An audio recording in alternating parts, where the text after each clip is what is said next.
Hello, bonjour, merci beaucoup pour votre accueil. Ça fait plaisir d'être là, ici, sur le scène. Et aussi, salut à toi qui est derrière l'écran, à la maison, en vacances ou n'importe où tu es et puis tu nous regardes. Sois bienvenu. C'est cool que tu es aussi avec nous. Voilà, voilà. Send Revival. Et j'ai le thème pour le message aujourd'hui, c'est comment faire pour marcher comme Jésus. Au sermon sur la montagne, Jésus a parlé du sel. Matthieu 5, 13. Vous êtes le sel de la terre, mais si le sel perd sa saveur, avec quoi la lui rendra-t-on? Il ne sert plus qu'à être jeté dehors et piétiné par les hommes. Moi, j'aime bien cette comparaison avec le sel, parce que le sel est très polyvalent et a des différentes facettes. Mais déjà à l'époque, ils utilisaient le sel et puis c'était aussi, comment dire, très important pour eux, mais aussi aujourd'hui pour nous. On utilise encore dans différents domaines. On appelle aussi l'or blanc. Alors à quoi sert le sel? On va regarder un petit peu. D'abord, je voulais faire un quiz, mais euh, non, ça, déjà, c'est la vie, le sel. C'est pour une vie saine. On a besoin de sel. Il régule notre équilibre hydrologique et contribue au fonctionnement de notre système nerveux, ainsi que de nos muscles. Et il y a encore plein d'autres choses. Mais attention, hein, on doit manger du sel, mais modestement, parce que ça peut être aussi mortel si vous prenez trop. Je pense que c'est 6 ou 7 cuillères à soupe, et c'est pas bien. Déjà, c'est dégueulasse, autant de sel. Non, pas que vous allez dire, bah, Christian, il a dit, c'est bien pour la santé, comme ça. Hein. Non, non. Bon, et puis c'est idéal pour dégeler les routes pendant l'hiver. Bon, ça, on voit toujours un petit peu moins. On n'a plus des hivers comme à l'époque, quand j'étais gamin. Non. Non, mais voilà. Et il y a le pouvoir de conservation, la viande, le poisson. C'est aussi, avant, ça se faisait beaucoup, mais ça se fait encore aujourd'hui. Et ça empêche le développement des bactéries. Mais il y a aussi le pouvoir des guérisons. Vous étiez sûrement déjà une fois à la mer, puis vous avez peut-être eu une petite blessure, et puis vous étiez dans l'eau salée, ça brûle, ça fait mal, mais en même temps, ça désinfecte, et puis ça guérit plus vite, ça cicatrise plus vite. Et ça, il y a le pouvoir de déboucher le nez. Bon, si le nez est bien pris comme ça, en tout cas chez moi, ça ne sert à plus rien. Mais si c'est légèrement, c'est déjà bien. Et ça débouche. Et bien sûr, le plus connu, c'est un épice. Et le sel donne le bon goût aux aliments. Alors, vous imaginez des frites sans sel ou les pâtes, les légumes, et un bon morceau avec un petit peu de sel dessus. Oh, qu'est-ce qu'il y a de mieux? Alors, le sel fait une différence dans nos vies. Et si on revient sur le verset de Matthieu 5, 13, et on prend le commentaire qui est dans le Bible d'études de Vie Nouvelle, ils disent « Un condiment sans saveur ne sert à rien. Si les chrétiens n'influencent pas leur environnement, s'ils ressemblent trop au monde, ils sont inutiles. Ils ne devraient pas faire cause comme avec n'importe qui, mais plutôt exercer une influence positive à l'image du sel qui donne de la saveur à la nourriture. Nous sommes appelés à être ce sel qui donne la saveur, espoir, sécurité, la paix, la vie dans nos familles, au travail, dans notre entourage, avec l'aide du Saint-Esprit. On doit faire une différence comme Jésus l'a fait. Et puis pour ça, je vous ai amené une petite illustration que je vais vous, comme ça, je pense que vous allez voir tous là. Voilà. Alors, si on n'a pas de sel qui fait la différence. J'espère que ça ne va pas casser, mais ça fait ça. Il n'y a rien, il n'y a pas de vie, il n'y a pas... Oui, il n'y a pas de différence, l'œuf descend. Puis, si on met un petit peu de sel,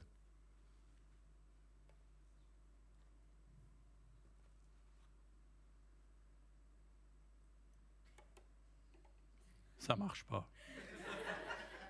Ça, c'est nul. À la maison, ça marchait. Ah ouais, j'étais... Ça, c'est triste, ça. C'est pas cool. Je mets plus. Hein? Non, c'est pas cool.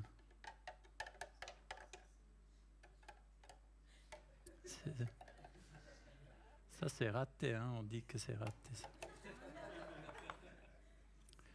Allez, j'abandonne pas, hein?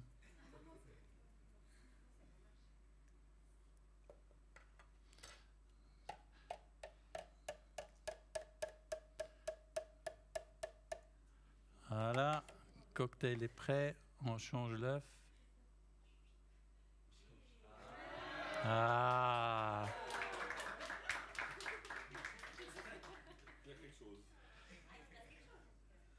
Ouais, mais c'est pas cool.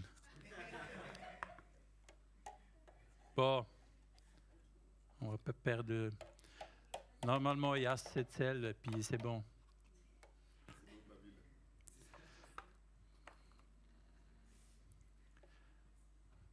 Bon, c'est les œufs qui vont pas.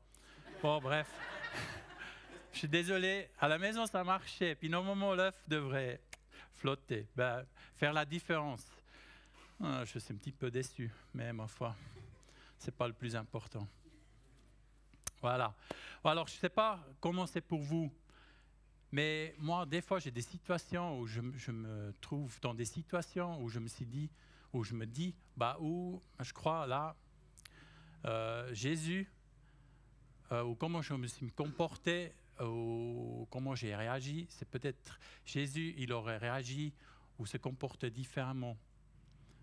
Je ne sais pas si ça te parle, mais pourquoi on a parfois de la peine d'agir ou se comporter comme Jésus?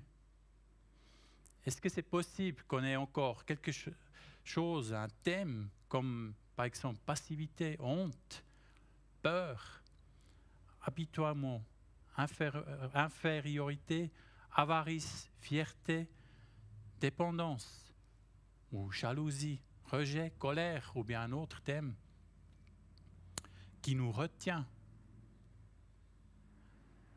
Pour le moment, on va laisser ces points-là. On va vite regarder sur l'histoire ou parabole du fils perdu. Dans Luc, il y a le fils perdu qui est rentré à la maison et puis le père, il attend déjà dehors. Et puis dans Luc 15, 20 à 22, on peut lire « Il courut à la rencontre de son fils, se jeta à son cou et l'embrassa longuement. Le fils lui dit « Mon père, j'ai péché contre Dieu et contre toi. Je ne mérite plus d'être considéré comme ton fils. » Mais le père dit à ses serviteurs « Allez vite, cherchez un habit, le meilleur que vous trouverez, et mettez-le lui, passez-lui une bague au doigt et chaussez-le de sandales. » Ce que je trouve intéressant et très touchant, c'est le père, quand il accueille le fils, il le prend déjà dans les bras, il l'accueille, il l'embrasse et il ne le gronde pas d'abord et il n'est pas en colère contre lui et il n'envoie pas d'abord prendre une douche. Non, il prend dans les bras, il lui donne un nouvel habit, sandales, bague, et après, ça on ne lit pas, mais après c'est la grande fête. Il est tout content qu'il soit revenu. Et Jésus fait la même chose avec nous. Au moment où nous l'acceptons dans notre vie et nous le demandons pardon pour nos fautes, pour les péchés, il nous donne aussi un nouvel habit. Il nous pardonne toutes nos fautes. C'est pour ça qu'il était à la croix. Il t'accepte comme tu es. Il ne te dit pas, attends, est-ce que tu pourrais d'abord régler la jalousie ou ton problème avec la colère ou avec la honte? Non. Il te prend, il te pardonne, il te prend dans ses bras et te souhaite le bienvenu et te donne un nouvel habit. Et après, c'est aussi la fête au ciel. Jésus nous accepte comme on est. C'est après que le travail commence. Une fois que nous avons accepté Jésus dans nos vies, il va nous donner le Saint-Esprit comme aide, comme conseiller. Il vient, entre autres, avec ses 9 fruits. Comme on peut lire dans le Galates 5, 22 à 25. Mais le fruit de l'Esprit, c'est l'amour, la joie, la paix, la patience, la bonté, la bienveillance, la joie, la douceur, la maîtrise de soi. Contre de telles attitudes, il n'y en a pas de loi. Ceux qui appartiennent à Jésus-Christ ont crucifié leur nature propre avec ses passions et ses désirs. Si nous vivons par l'Esprit, laissons-nous aussi conduire par l'Esprit.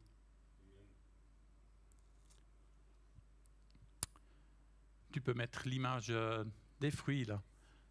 Voilà, c'est joli. Là, ça c'est à l'intérieur de nous. Et ces fruits ne sont pas tous bien développés chez nous. Mais le Saint-Esprit va nous aider à les développer, qu'ils puissent prendre du goût, du saveur pour notre entourage. En mettant le doigt sur nos différents thèmes qui sont, comme avant mentionné, passivité, honte, peur, habituellement, avarice, fierté, dépendance, jalousie, rejet, colère, ou bien peut-être le Saint-Esprit, mais autre chose, à cœur. Mais tu sais, le Saint-Esprit est un gentleman. Il met le doigt sur une chose à la fois, pas l'ensemble. Une chose après l'autre. C'est un processus et ça peut faire mal et être très désagréable. Mais c'est aussi comme ça, Dieu nous taille. Comme dans Jean 15, 2, tout sarment qui est en moi et qui ne porte pas de fruits, il l'enlève. Et tout sarment qui porte du fruit, il le taille enfin, afin qu'il porte encore plus de fruits. Si le Saint-Esprit te met un thème à cœur, où tu dois changer quelque chose, prends-le au sérieux, aborde-le et demande Dieu ce que tu peux faire, ce que tu dois faire pour le changer. Et après, tu te laisses guider par le Saint-Esprit. Sinon, c'est le thème qui va te dominer et éventuellement même écraser. Et puis surtout, t'empêcher d'être le sel et faire une différence dans ta famille, au travail, dans l'entourage.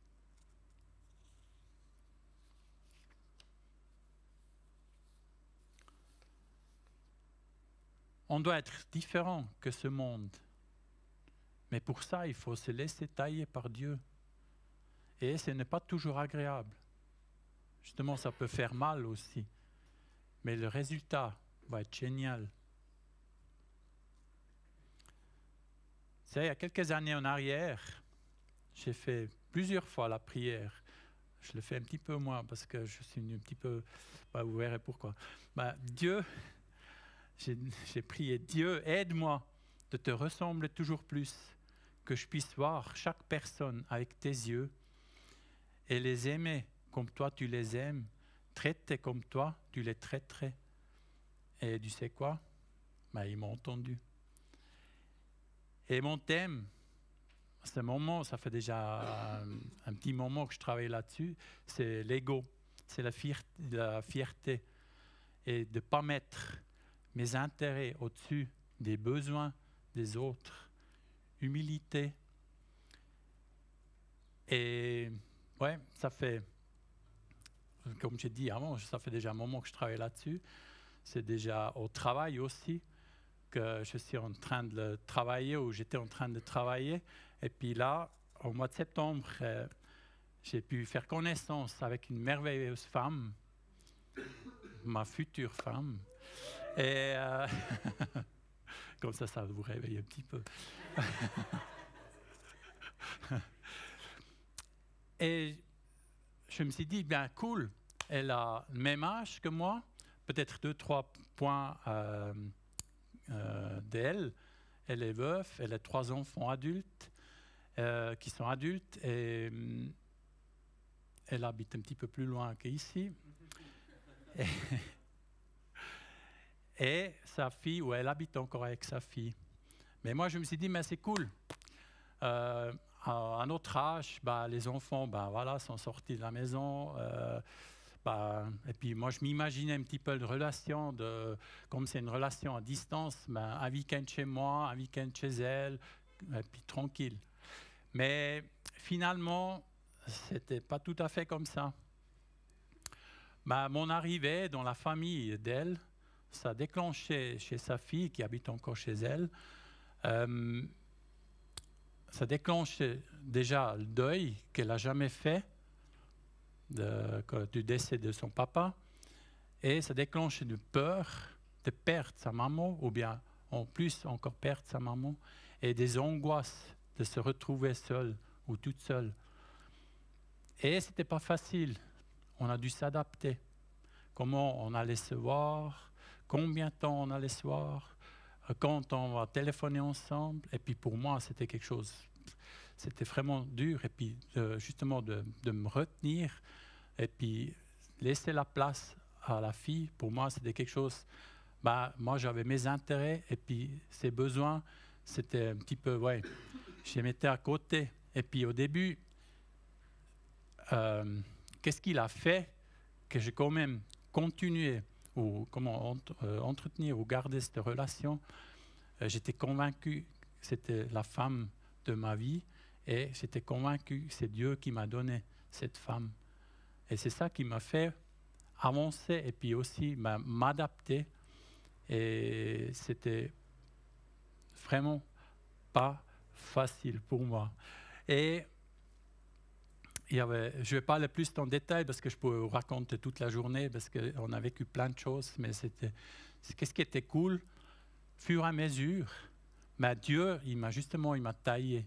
Et il y a toujours le Saint-Esprit qui m'a guidé aussi, parce qu'il y avait des moments, il y avait un changement presque au dernier moment. Tout à coup, on ne pouvait pas se voir comme on voulait.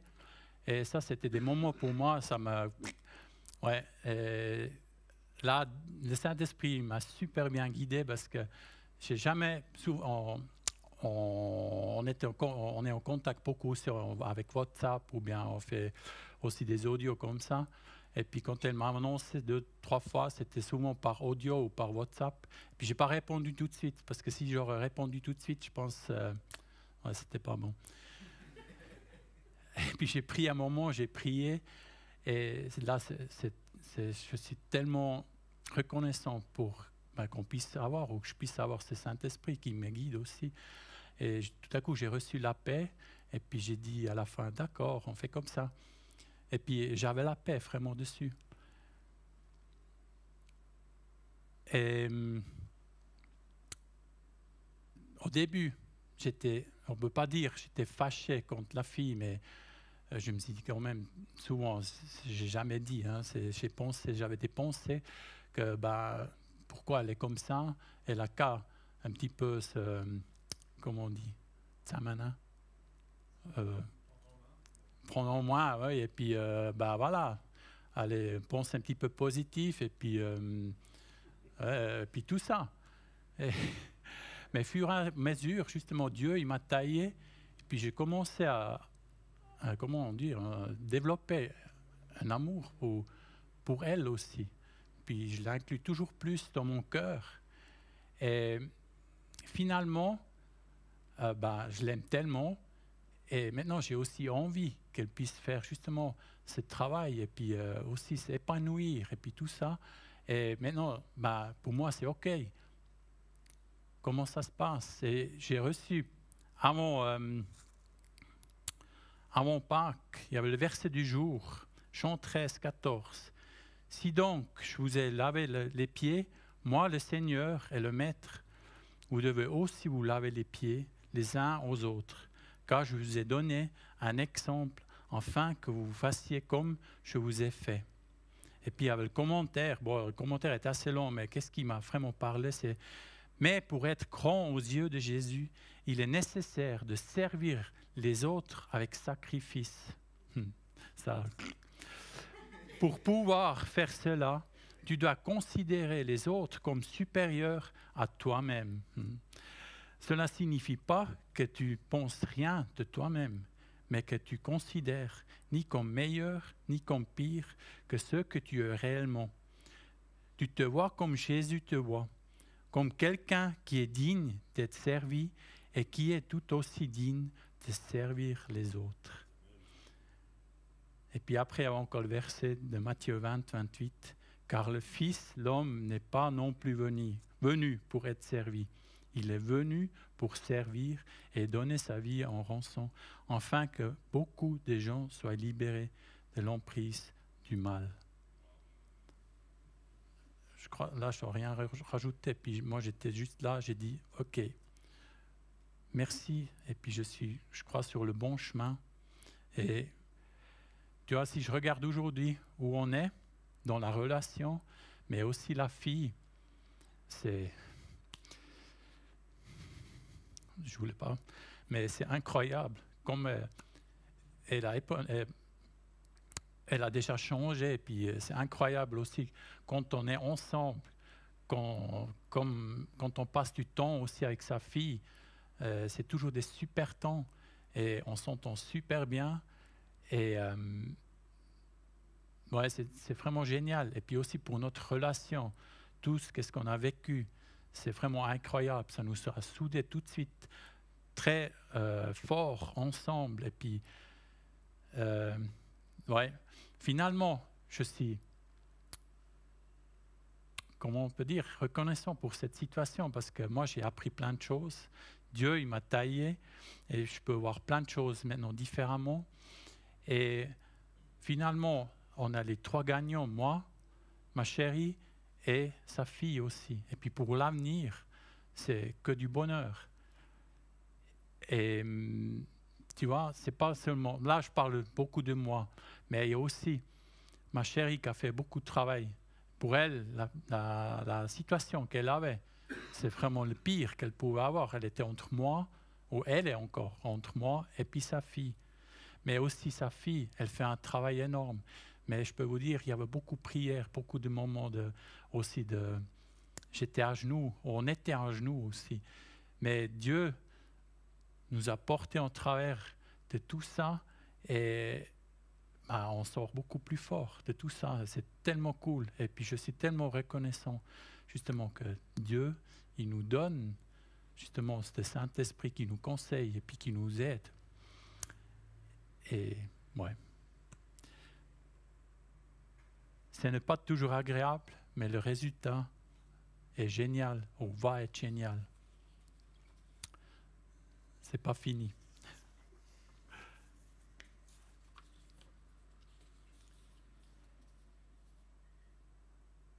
Je vous ai encore amené une autre image. On a vu les fruits de l'esprit. On a vu les fruits de l'esprit sont à l'intérieur et on doit s'occuper de nos thèmes pour que ces fruits puissent se développer, grandir. Et on va déjà faire la différence dans notre entourage. Là, je voulais vous montrer l'œuf qui nage, mais il ne monte pas. Bon, bref. Mais l'esprit nous donne encore autre chose. C'est les dons. C'est sagesse, guérison, interprétation des langues, miracles, discernement des esprits, connaissance, prophétie, diverses langues, foi.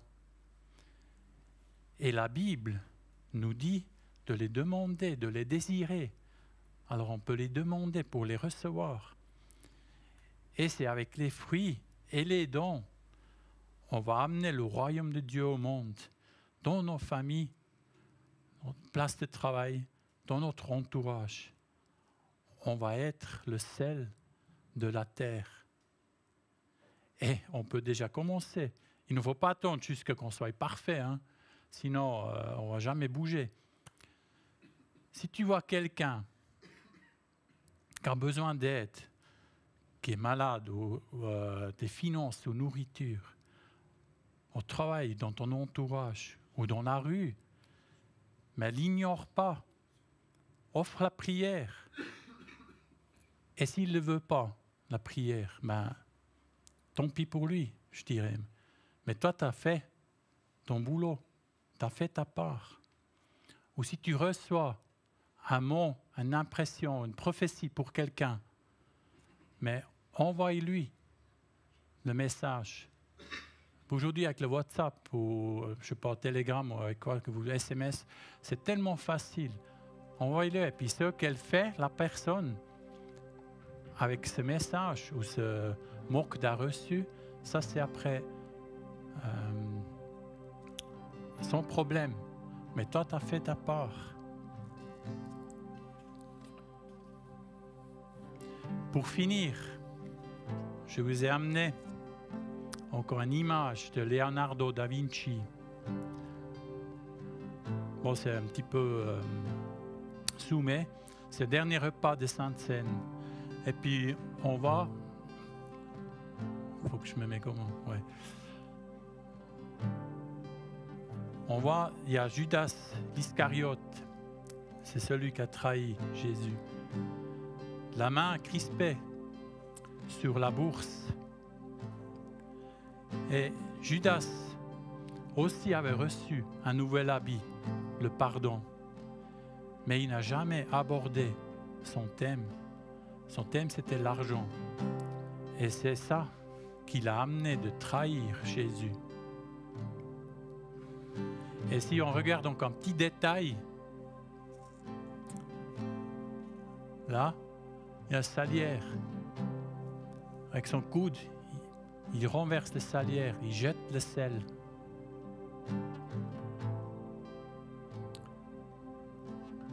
Alors si tu as encore quelque chose, un thème que tu tiens dans tes mains et puis qui t'empêche d'être ce sel, aborde-le. Si le Saint-Esprit ce matin, il met le doigt sur quelque chose que tu dois encore travailler, aborder, fais-le. Et avance avec lui, il va t'aider, il va te guider. Il ne met pas le doigt sur ce thème et puis dit, mais maintenant tu émerde-toi. Mais non, il vient avec toi, il te guide. Et il fait ça avec l'amour, parce qu'il veut aussi que tu avances. Et puis, ben oui, tu changes aussi, et puis que ces fruits puissent porter encore plus de fruits, et puis justement plus prendre des goûts, des saveurs pour ton entourage.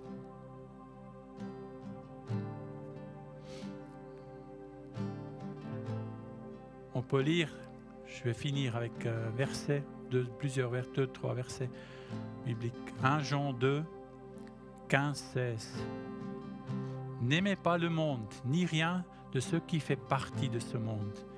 Si quelqu'un aime le monde, l'amour pour le Père n'est pas en lui.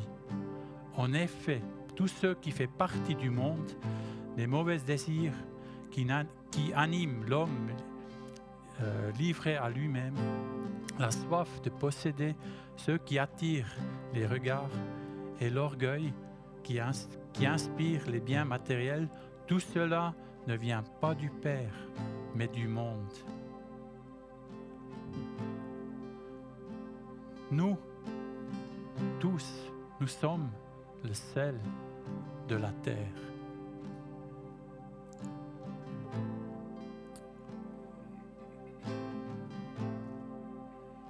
On va maintenant passer un moment de face-to-face.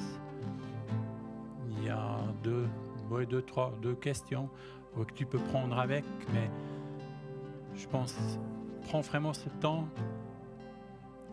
Et ouais, si le Saint-Esprit te met quelque chose à cœur, que tu dois changer, fais-le pas. Soit tu pries avec quelqu'un qui est à côté de toi, un ami, comme ça, mais moi je serai aussi derrière. Vous pouvez venir aussi chez moi. Et c'est volontiers que je prie aussi pour vous, mais prenez vraiment ce temps et laissez vraiment parler le Saint-Esprit. Je vais encore prier.